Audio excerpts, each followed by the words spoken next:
नमस्कार दोस्तों, next IAS YouTube channel पर एक बार फिर से आप सभी का स्वागत है। मेरा नाम है सपना कुशवाहा और आज का जो हमारा पूरा डिस्कशन है वो सिप्री ईयर बुक 2026 रिलीज की गई है और इसमें जो जो मेन बातें कही गई हैं, जो जो मुख्य निष्कर्ष हैं, पॉइंट्स हैं, इन पर हम चर्चा करेंगे।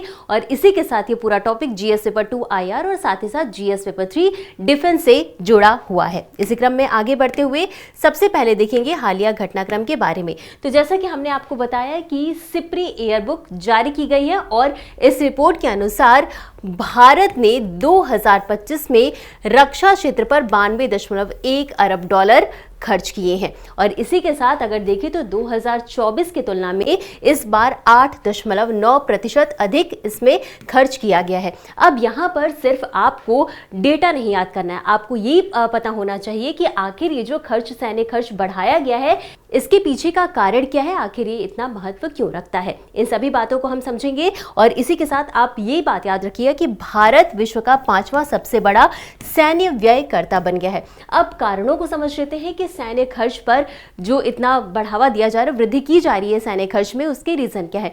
तो सबसे पहला तो यही है कि भारत की भौगोलिक स्थिति। आप देखते हैं कि भारत एक तरफ चाइना से लगा हुआ है और दूसरी तरफ पाकिस्तान से लगा हुआ है और दोनों ही देशों से तनाव बना रहता है। चीन की अगर बात करें तो चीन में LAC को लेकर के तनाव बढ़ा रहता है और पाकिस्तान की बात करें तो यहाँ पर POK और साथ ही साथ जो आतंकी गतिविधियां उन सभी को लेकर के तनाव बढ़ा रहता है और इस कारण काफी जरूरी है कि भारत अपने यहाँ सैन्य खर्च पर व्यय करे, सैन्य संबंधी जो हथियार है, जो उपकरण है, उनको बढ़ावा दे। अब इसमें एक और बात कही गई है रिपोर्ट में, मई 2025 के भारत पाकिस्तान सैन्य संकट को असाधारण रूप से गंभीर सैन्य संकट बताया गया है। यानी कि 2025 में भारत और पाकिस्तान के बीच जो भी तनाव चल रहा था वो अंतर्राष्ट्रीय स्तर पर भी काफी चिंताजनक था और यही कारण है कि इसे यानी कि भारत पाकिस्तान संकट को असाधारण रूप से गंभीर सैन्य संकट बताया गया है। तो अब इसी क्रम में आगे बढ़ते हुए हम समझते हैं सबसे पहले सिप्री के बारे में। तो सिप्री की बात करें तो सिप्री का फुल फॉर्म है Stockholm International Peace Research Institute, जिसे शॉर्ट में कहा जाता है सिप्री। इसकी स्थापना कब हुई थी? तो इसकी स्थापना हुई थी 1966 में। मुख्यालय की बात करेंगे तो सिप्री का मुख्यालय कहाँ है? Stockholm, Sweden. अब ये समझिए कि ये एक स्वतंत्र अंतर्राष्ट्रीय थिंक टैंक है। इसका मतलब ये है कि इसे किसी देश के द्वारा नहीं जारी किया जाता, ये पूरी तरीके से स्वतंत्र रूप से आंकड़े जारी करता है, इसलिए इसके डेटा, इसके निष्कर्ष जो है वो काफी विश्वसनीय माने जाते हैं। शोध क्षेत्र की बात करिए कि सिप्री जो है वो किन किन एरियाज पर काम करता है, तो सबसे पहला है सैन्य व्यय, यानी कि ये देखता है कि कौन से देश अपने सैन्य के लिए कितना व्यय कर रहे हैं। साथ ही साथ ये भी देखता है कि हथियार पर कौन से देश कितना आयात कर रहे हैं, हथियार को लेके कितना निर्यात कर रहे हैं, और इसके अलावा किस देश के पास कितने परमाणु हथियार हैं। और संघर्ष एवं सुरक्षा अध्ययन, यानी कि ये भी बताता है कि देशों के बीच संघर्ष की स्थिति क्या है और साथ ही साथ निरस्त्रीकरण पर भी ये शोध प्रकाशित करता है। ये हमने समझ लिया सिप्री के बारे में। अब इसी क्रम में आगे बढ़ते हुए इससे संबंधित कुछ और महत्वपूर्ण डेटा जो आपको पता होना चाहिए उनके बारे में भी हम जान लेते हैं। तो अब हम बात करेंगे ग्लोबल मिलिट्री स्पेंडिंग 2025 के बारे में। इसमें हम सबसे पहले बात करेंगे वैश्विक मिलिट्री खर्च, जो कि 2.9 ट्रिलियन डॉलर थी। वैश्विक मिलिट्री खर्च का मतलब क्या है कि सभी देशों के द्वारा सैन्य खर्च पर कितना व्यय किया गया है। तो टोटल खर्च जो है वो 2.9 ट्रिलियन डॉलर किया गया है सभी देशों के द्वारा मिला करके, जो कि विश्व GDP का लगभग 2.5% है। और ऐसा लगातार 11वें साल हुआ है जब सैन्य खर्च में वृद्धि की गई है। यह भी कहा गया है सिप्री में। अब ये जो एक रिपोर्ट का चार्ट है हम इसे देख लेंगे। इसमें टॉप 15 मिलिट्री स्पेंडिंग की बात की गई 2025 की। तो यूनाइटेड नेशंस ने कितना खर्च किया? 954 बिलियन डॉलर।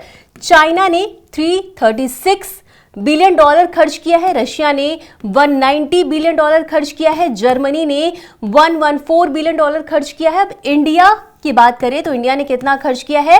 92.1 billion dollar. इसी के साथ कुछ और भी देश इनके बारे में बात कर लेंगे। तो यूनाइटेड किंगडम ने 89.0 बिलियन डॉलर खर्च किया है। इसी के साथ Ukraine 84.1 billion dollar, Saudi Arabia 83.2 billion dollar, France 68.0 billion dollar, Japan 62.2 billion dollar, Israel 48.3 billion dollar, Italy 48.1 billion dollar, south Korea 47.8 billion dollar, Poland 46.8 billion dollar, Spain 40.2 billion dollar.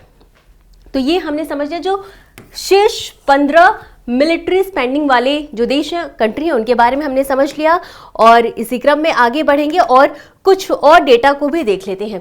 तो इसमें कुल 9 देश हैं और 9 देशों के पास कुल 12,187 परमाणु वॉरहेड हैं और एक बार इनको भी हम देख लेते हैं। तो सबसे पहले बात करेंगे यूएसए की। तो यूएसए के पास 3700 है, रशिया के पास 4400 है, यूके के पास 225 है, फ्रांस के पास 290 है, चाइना के पास 620 है और इंडिया के पास याद रखिएगा लगभग 190 न्यूक्लियर वॉरहेड है। पाकिस्तान की बात करेंगे तो यहाँ पर 170 है, नॉर्थ कोरिया की बात करेंगे 60 और इजराइल की बात करेंगे तो 90 न्यूक्लियर वॉरहेड है। अब ये लगभग होता है क्योंकि क्लियरली नहीं पता होता है कि किस देश के पास कितने न्यूक्लियर वॉरहेड है और जो सिप्री है वो मैप के जरिए ही देखता है कि किस देश में कितने वॉरहेड हैं। तो ये इसलिए ये कहा जाता है कि लगभग अनुमानित डेटा होता है। तो ये हमने समझ लिया, इसके बारे में हम आगे बढ़ते हैं और अब बात करेंगे कि भारत की परमाणु हथियारों के प्रति क्या नीति है, भारत कौन सी नीति को अपनाता है।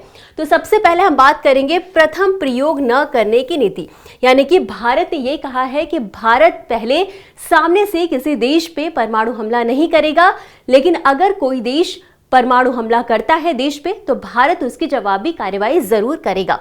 इसी के साथ ये भी कहा है कि गैर परमाणु हथियार संपन्न राज्यों के विरुद्ध प्रयोग नहीं, यानी कि भारत उन देशों पर हमला नहीं करेगा जिनके पास परमाणु हथियार नहीं है। और इसी के साथ केवल प्रतिघात की नीति ही अपनाएगा भारत, यानी कि भारत अपनी तरफ से हमला नहीं करेगा और जाहिर सी बात है कि अगर कोई सामने से वॉर कर रहा है तो वो अपने बचाव के लिए जरूर उन पर परमाणु हमला करेगा। और यही था आज का हमारा पूरा डिस्कशन का टॉपिक। इसी क्रम में आगे बढ़ते हुए देख लेंगे इससे संबंधित एक अभ्यास प्रश्न को। तो प्रश्न है, निम्नलिखित कथनों पर विचार करें। आपके पास 2 कथन है। पहला है सिप्री का मुख्यालय स्विट्जरलैंड में स्थित है। दूसरा कथन है भारत 2025 में विश्व का 5वां सबसे बड़ा सैन्य व्यय करता है। आपको बताना है कि उपरोक्त में से कौन सा या कौन से सही है या सही है। ए ऑप्शन है केवल 1, बी केवल 2, सी 1 और दोनों, या डी न तो 1 और न ही 2। इस प्रश्न का उत्तर आपको हमेशा की तरह कमेंट बॉक्स में देना है। तो आज के लिए बस इतना ही, मिलते हैं अगले एपिसोड में इसी तरह कुछ अहम और जरूरी खबरों के साथ। तब तक के लिए धन्यवाद।